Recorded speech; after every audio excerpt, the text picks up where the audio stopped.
আমি ডাকবো hippo the rhino. ঠিক আছে। ঠিক আছে, হিপো দ্য রাইনো, তোমার জীবন ভালো কাটুক। আমাদের এখনো অনেক প্রাণীদের জীবন বাঁচাতে হবে। আর অন্যদিকে আমার বন্ধুরা যখন দুটো ছোট রাইনোর জীবন বাঁচালো, তখন এদিকে আমরা নজর দিলাম একটু লম্বা প্রাণীর দিকে, জিরাফস।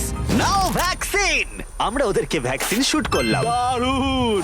রাইনোদের ট্র্যাঙ্কুলাইজ একটু আলাদা ছিল, কারণ এই হাই পাওয়ার্ড এয়ার রাইফেল গুলো এই জিরাফের শরীরে একটা বড় সিরিঞ্জ ঢুকিয়ে দেয়, যেটাতে রয়েছে জীবন বাঁচানোর ওষুধ। তোমাদের ভ্যাকসিন এনজয় করো, দিন তোমাদের ভালো কাটুক।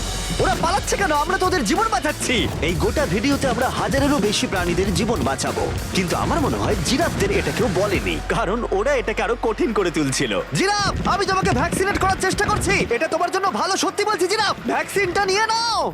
আরে ও তো অনেকটা দূরে চলে গেল। মনে হচ্ছে আমাদের ট্যাকটিক্স এবার বদলাতে হবে। যেহেতু এই অঞ্চলটা আয়তনে বিশাল, তাই এটাই হলো সবচেয়ে সহজ পথ যাতে ওরা ভ্যাকসিনেট হয়। যদি ওখানে জিরাফদের কোনো কঠিন অসুখ হয়, তাহলে কি ওরা মারা যেতে পারে? হ্যাঁ 100% ওরা মরে যাবে। তাই নাকি? হ্যাঁ। ও মাই গড! আর- চলো আরো জিরাফের প্রাণ বাঁচানো যাক। ওই দেখো, ওখানে আরেকটা রয়েছে।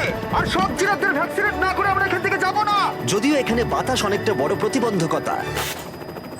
তুমি এখন ওষুধ পেয়ে গেছো, ভালো থেকো। আমি আরো সাহায্য চাইলাম যাতে যতটা বেশি সম্ভব প্রাণীদের আমরা বাঁচাতে পারি।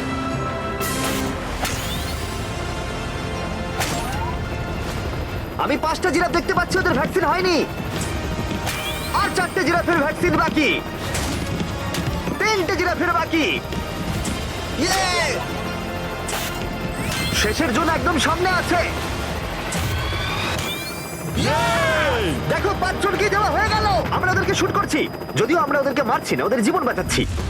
ঠিক জায়গায় লেগেছে। যখন আমরা ওখান থেকে বেরোলাম, তখন প্রায় 70টা জিরাফের ভ্যাকসিনেশন হয়ে গেছে।